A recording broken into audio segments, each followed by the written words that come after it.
Amigos, gracias por continuar en este especial del terror. Esta es la segunda parte. Si no han visto la primera, les dejo aquí arriba el link, porque hablamos sobre la película La Masacre de Texas, la historia real que había detrás de toda esta cinta. Y llamémosle que ese es un tipo de terror real, porque hoy hablaremos, como justamente les adelanté la semana pasada, sobre un tipo de terror un poquito diferente, porque tiene que ver con lo sobrenatural. Y esto es algo que no todas las personas creen. De hecho, yo era uno de esos hasta que cometí el grave error de decir, hasta no ver, no creer. Y pues me pasaron cosas. Algún día seguramente se las contaré. Pero hoy hablaremos sobre el caso real que inspiró una de las películas, o más bien la película de terror ícono de todos los tiempos. ¿Alguna vez han tenido la idea de platicar con algún muerto usando la Ouija? Hey, where'd this come from? I found it.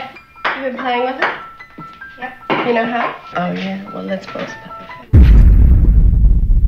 En 1973 se estrenó El Exorcista, una película que además iba a causar mucho impacto en la sociedad como causó La Masacre de Texas, pero esta se coronó rápido como la mejor película de terror. Incluso fue nominada en la categoría Mejor Película dentro de la entrega del premio Oscar durante ese año, y es una de las pocas películas de terror que ha sido nominada para esa categoría en esos premios. Y seguro, si eres amante del terror, esta película la has de haber visto a lo mejor una o varias veces. La trama se centra en una niña de nombre Regan, de 12 años de edad, es poseída por un ente maligno, y para poder sacarle ese ente del cuerpo le realizan una serie de exorcismos. Pero la realidad puede ser más interesante que la ficción. Aunque la película dice que los hechos pasaron en Georgetown, Columbia, los acontecimientos reales no fueron ahí, sino en Maryland, Estados Unidos, y el protagonista no fue una niña, sino un niño de 14 años de edad. Su historia iba a llenar de terror al mundo entero años más tarde. Esta película es una adaptación del libro que salió igual del mismo nombre 2 años antes que la película se estrenara. En la trama, la madre de Regan encuentra una tabla Ouija en su casa y su hija le dice que ella sabe cómo jugarla y que hasta la invita a jugar con ella. En la vida real sí se explica cómo es que el protagonista de esta historia aprende a jugar esa tabla Ouija y por qué lo hace. Además, algo muy importante antes de empezar a contarles la historia real es que no se tienen los nombres reales de las personas que vivieron todo esto, porque obviamente en ese momento quisieron mantener su identidad oculta, porque si la gente sabía lo que había pasado y a quién específicamente, no iban a querer juntarse ni con la familia ni con él, por temor a que algo así les llegara a pasar. Roland Roy es el nombre ficticio que la iglesia le dio para proteger su identidad. Era hijo único de una familia de origen alemán y con creencias cristianas. En 1949, el terror comenzó a invadir su casa cuando los cuadros e imágenes religiosas aparecían misteriosamente rotas en el suelo o con manchas, además de escuchar fuertes golpes en la pared y arañazos como si alguien intentara rasgarlas. Por 11 días continuos, la familia estuvo escuchando todo este tipo de ruidos, pero se negaban a creer que algo sobrenatural los estaba provocando, hasta que un día misteriosamente los ruidos se calmaron cuando una de las tías del menor había fallecido. Durante su vida, ella había practicado espiritismo y entonces le había enseñado a su sobrino cómo contactar con los muertos a través de la tabla Ouija, porque se supone que, de acuerdo a lo que ella pensaba, se pueden contactar a los muertos a través de muchas maneras, pero ella solamente le enseñó a su sobrino a hablar con los muertos a través de la Ouija. Según los informes de la familia y de los padres que vivieron todo ese proceso, este niño era muy apegado a su tía, era de esas tías que todos queremos, que amamos, entonces lo que él quería era seguir en contacto con ella, y es por eso que utiliza esa tabla para poder contactar con ella y así poner en práctica todo lo que ella le había enseñado en vida. A partir de aquí, todo cambió.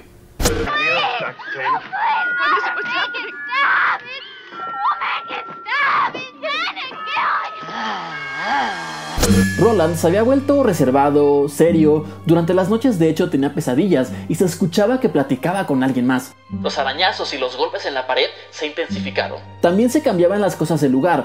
Muebles que eran, por ejemplo, imposibles que un niño los hubiera movido aparecían en otro lado, y varios objetos comenzaron a levitar frente a la mirada de los padres del menor.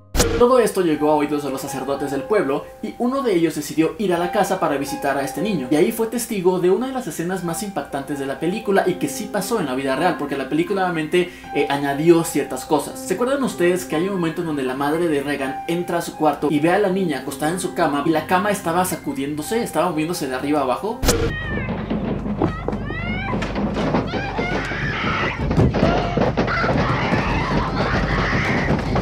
Esa escena sí pasó en la vida real, y tanto los padres del niño como el sacerdote que estaba visitando en ese momento la casa fueron testigos de ese acontecimiento. Además, en el cuerpo del niño empezaban a aparecer ciertos arañazos, pero como si alguien los hubiera hecho como de adentro hacia afuera.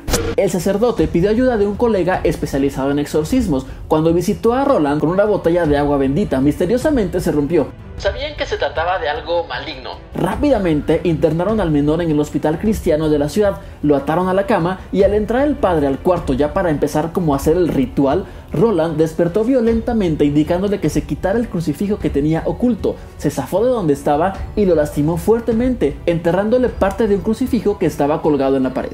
La familia decidió llevarse al niño a un hospital en Missouri y ahí contactaron a un padre que, por cierto, obviamente sabía de todo lo que estaba pasando y además era un experto en exorcismos, según lo que se decía. Y el 16 de marzo iniciaron una serie de exorcismos. No lo hizo solo este padre, sino se apoyó en 8 padres más. A medida que los exorcismos iban pasando, la situación se iba poniendo cada vez más tensa, el cuarto se iba poniendo nuevamente cada vez más frío. Roland se volvía mucho más agresivo, tenía contorsiones, decía maldiciones, tal y como se ve en la película. Además, el niño tenía ya más lastimadas en su cara y en la piel, como aparece en la película también esta niña. Y a diferencia de la película, durante este proceso no murió nadie, hasta que finalmente 20 exorcismos después lograron sacar ese ente maligno de su cuerpo. Él estuvo dormido durante todo un día continuo y a la mañana siguiente que despertó no se acordaba de lo que había vivido el día anterior, no se acordaba del exorcismo final que había hecho que él se liberara de ese ente. El hospital decidió cerrar y clausurar por completo esa habitación y los sacerdotes que estuvieron involucrados en ese proceso estuvieron redactando paso a paso todo lo que estaba viviendo esa familia y lo que ellos también estaban viviendo. Esos documentos fueron escritos por los 9 padres que vivieron esos exorcismos y además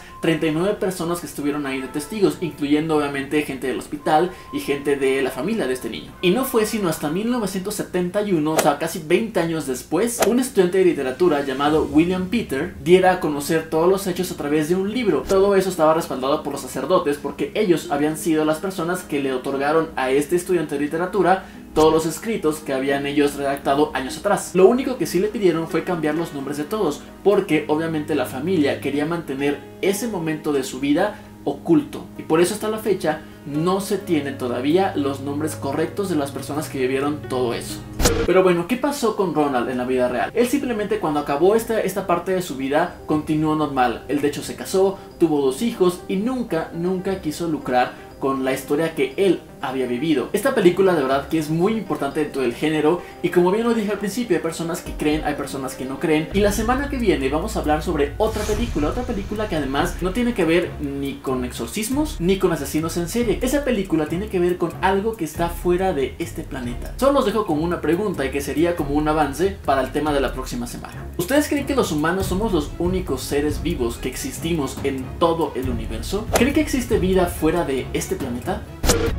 Soy Ernesto Ramírez y ya sabes, la realidad puede ser más interesante que la ficción.